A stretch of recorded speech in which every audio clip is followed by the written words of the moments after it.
Joe Warmington, Toronto Sun here with Tamara Lich, and we're in Ottawa. We're on a break from what they believe will be the final day of submissions for this, year-long case, which is a mischief case. Yes. First of all, the short answer, but there's got to be a lot of stress on you in your life to go through this for a whole year and beyond that.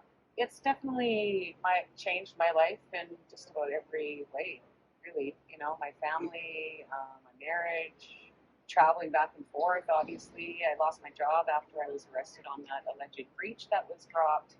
So, yeah, it's been a major upheaval. And you served time behind bars, which does change you. Yes, it does. A lot of time. Yeah, that's right. And you're facing more time. Yes. The Crown wants 10 years. You mentioned that you're facing potential 10 years in prison for this. But I'm sure you didn't come here thinking that you'd end up in a situation like this. Why did you come to Ottawa in the first place? We came to Ottawa because, well, to end the mandates, essentially. Obviously, the trucker mandate was the catalyst that kicked the whole thing off. But we were seeing and experiencing, government overreach and just these tyrannical measures that were happening during this pandemic. Getting people locked in their homes, loved ones dying by themselves, people being denied access to health care. Like, there was just so many terrible things that were happening. It was a very dark time.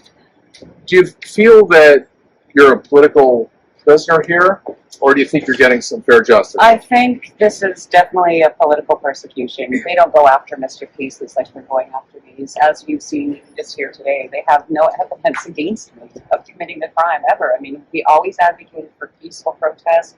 We always advocated for, respecting the law and our police officers. And so, yeah, it's almost surreal. It must be pretty stressful as you wait for this. If the judge is going to get this, you're going to have to wait even longer to find out your fate. Yes.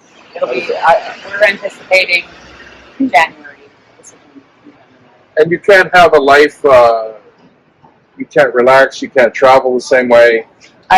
All these conditions that I have will be in place until she delivers her verdict. So yeah. So I have all these bail conditions that I have to be under. No contact orders with people. Not allowed downtown here in Ottawa unless it's for trial or to see my lawyer. So technically, if it wasn't for trial, I wouldn't even be allowed to be down here. It's almost like a communist country in a way. And you never hurt anybody. You just tried to solve things. Right. We just wanted to be listened to. Everybody recognizes you as they walk by. That must feel strange because on one hand, it's nice to get a little recognition. It's not all positive. Sometimes people don't agree with you. But I think you're kind of a private person. You're a performer. You're so good on, But how does that feel to be kind of famous now? It's very surreal, even still. I mean, I grew up in small towns in Saskatchewan, so it's really odd to have people that recognize me and know who I am, for sure. It's sometimes unsettling. Yeah. Well, so it's winding down. Yes, yeah. Well, I really appreciate you coming today. I love your work. I'm glad you could make it down, and I would love to hear what you think about all this. Well, it's a fair question. From the beginning, I think this case is all about freedom.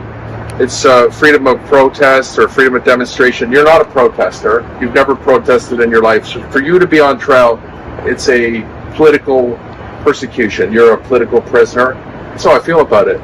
And the judge has to make a decision, and there are things. You can find something on anybody, but the reality is that your case is all about whether people are allowed to fight against government peacefully, yes or no? And that's what we'll find out. That's right. I wish you the best of luck. Thank you. Nice to see you again. You too. All right, thank you. For the Toronto Sun, this is Joe Warmington.